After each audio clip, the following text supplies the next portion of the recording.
नमस्कार दोस्तों, मैं नवीन कुमार बघेल आपका इंडिया तक में हार्दिक स्वागत करता हूं।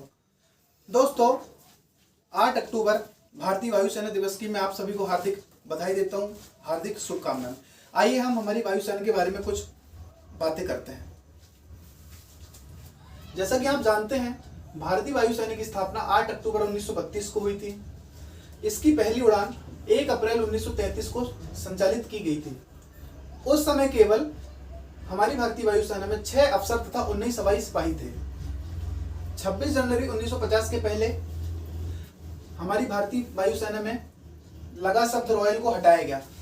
पहले भारतीय वायुसेना को रॉयल इंडियन एयर फोर्स के नाम से जाना जाता था।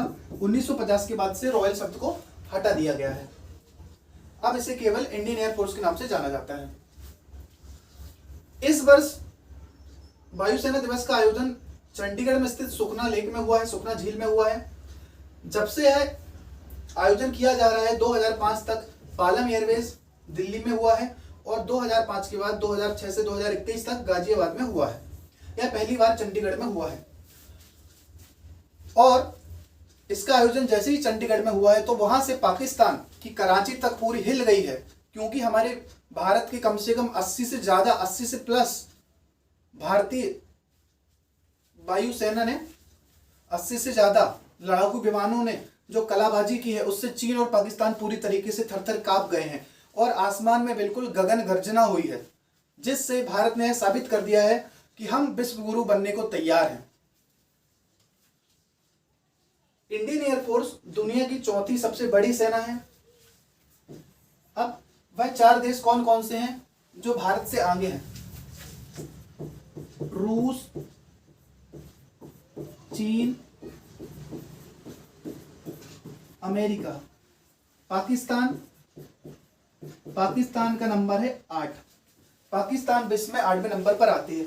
हालांकि जो पाकिस्तान है वह लगातार अपनी वायुसेना को अपग्रेड करने के लिए चीन से बहुत ही सारे समझौते कर रहा है और चीन से लगातार विमानों की आवाजाही हो रही है और विमानों की खरीदारी कर रहा है। जो हिंडन वायुसेना स्टेशन है, एशिया का सबसे बड़ा स्टेशन है।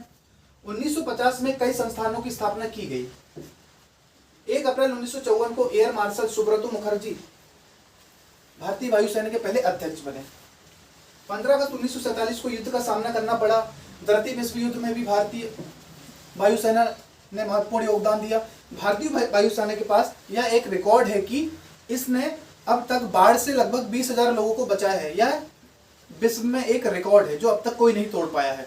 और जब भी कहीं भूस्खलन होता है, बाढ़ आ जाती है, भूकंप आ जाता है, तब अपने आप में खतरा उठाकर हमारे जो भारतीय वायुसेना के सैनिक हैं और भारतीय वायुसेना है, लोगों की मदद करती है।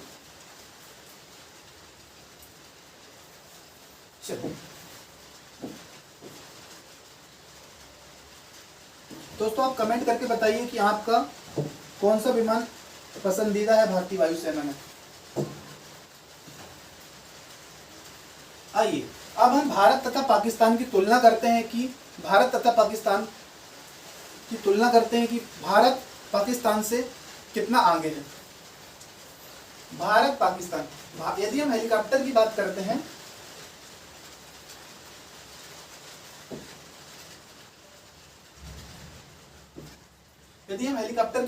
तो भारत के पास लगभग 805 हेलीकॉप्टर हैं, वही पाकिस्तान के पास मात्र 307 हेलीकॉप्टर है।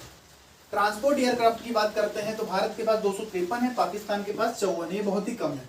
स्पेशल मिशन फाइटर जेट की बात करते हैं तो भारत के पास 71 है, पाकिस्तान के पास 24 है। घुस के मारेंगे पाकिस्तान को। एयरक्राफ्ट की बात करते हैं तो 2182 है, पाकिस्तान के पास 1387 है।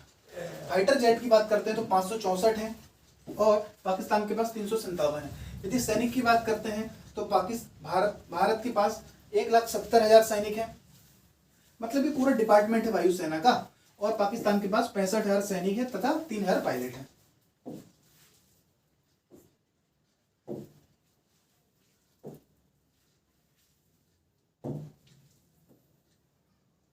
आइए अब हम कुछ विमानों के बारे में बात करते हैं।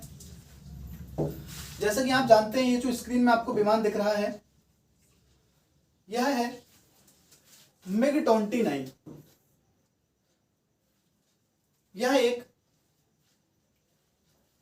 बहुत ही उत्तम क्वालिटी का लड़ाकू विमान है। इसकी खास बात देखें, यह 5 मिनट में टेक ऑफ की क्षमता रखता है। यह मल्टी रोल लड़ाकू विमान है। यह आसमान में बहुत सारी कलाबाजी दिखा सकता है। इसका निर्माण सोवियत संघ ने किया और इसकी मारक क्षमता 1400 किलोमीटर है।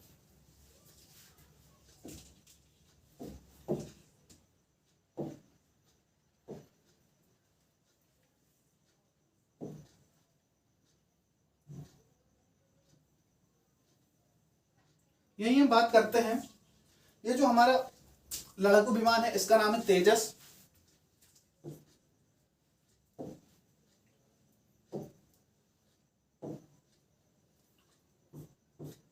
तेजस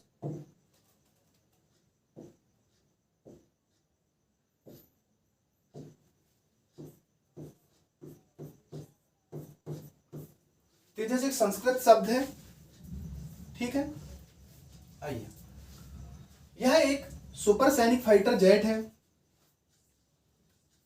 सुपरसैनिक फाइटर जेट का मतलब यह तो होता है कि यह आवाज की गति से भी ज्यादा तेज में चलता है। यह जैमर प्रोटेक्शन तकनीक से लैस है। यह जहां भी जाता है दुश्मनों के सिग्नलों को जैम कर देता है। यह 15 किलोमीटर ऊंचाई तक उड़ान भरने में सक्षम है। दोस्तों, यह एक साथ 9 तरह के हथियार फायर करने में सक्षम है तथा एक साथ 9 टारगेटों को निस्तो नाबूद कर देता है। ये एक साथ 9 तरह की अलग अलग हथियार फायर कर सकता है और एक साथ 9 दुश्मन के 9 अड्डों पर हमला कर सकता है। यह स्वदेशी विमान है। सबसे बड़ी बात की यह स्वदेशी विमान है। इसका नामकरण भारत के तत्कालीन प्रधानमंत्री पंडित अटल बिहारी वाजपेयी जी ने 4 मई 2003 को किया था। इसकी प्रथम उड़ान 4 जनवरी 2001 को हुई थी। इसका उत्पादन हिंदुस्तान एयरोनॉटिक्स लिमिटेड ने किया है, जिसका शॉर्ट फॉर्म में हम बोलते हैं HAL, हिंदुस्तान एयरोनॉटिक्स लिमिटेड।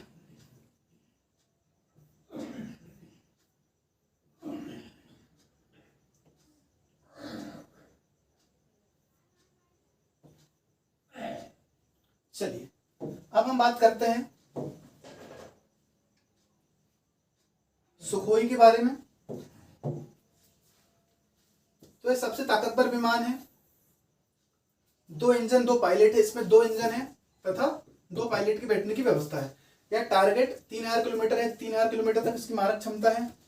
यह हवा में ही ईंधन भर सकता है। इसकी सबसे खास बात यह कि यह हवा में ईंधन भर सकता है, कि अगर इसको कोई इसकी लंबी उड़ान भरना है तो उसको जमीन में आने की जरूरत नहीं है, डीजल भरने की जरूरत नहीं है। ये हवा से हवा में ईंधन भर सकता है। ये इसकी क्या है, खास बात है। चलिए दोस्तों, ये है जो अभी अभी शामिल हुआ है। ये विमान नहीं, ये है हेलीकॉप्टर।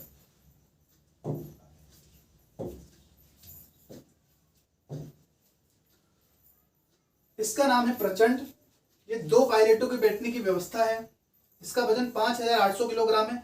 ये बहुत ही हल्का लड़ाकू हेलीकॉप्टर है। 5800 किलोग्राम यदि हम देखा जाए तो बहुत ही हल्का लड़ाकू विमान है। इसकी गति 330 किलोमीटर प्रति घंटा है। यह लगातार 3 घंटे तक उड़ान भर सकता है। यह 21,300 फीट की ऊंचाई तक उड़ने में सक्षम है। दोस्तों, इससे 21,300 फीट की ऊंचाई में उड़ान भर सकता है। तो इससे क्या होगा, जो हिमालय के क्षेत्र हैं, जो लद्दाख वगैरह के क्षेत्र हैं, वहां पर इससे बहुत ही हमको मदद मिलेगी और इसीलिए इसको डिजाइन किया गया है, इसीलिए इसको बनाया गया है। आइए जल्दी जल्दी देखते हैं। ये रडार को चकमा देने में सक्षम है। हवा से हवा और हवा से जमीन में मार सकता है। और ये स्वदेशी हेलीकॉप्टर है।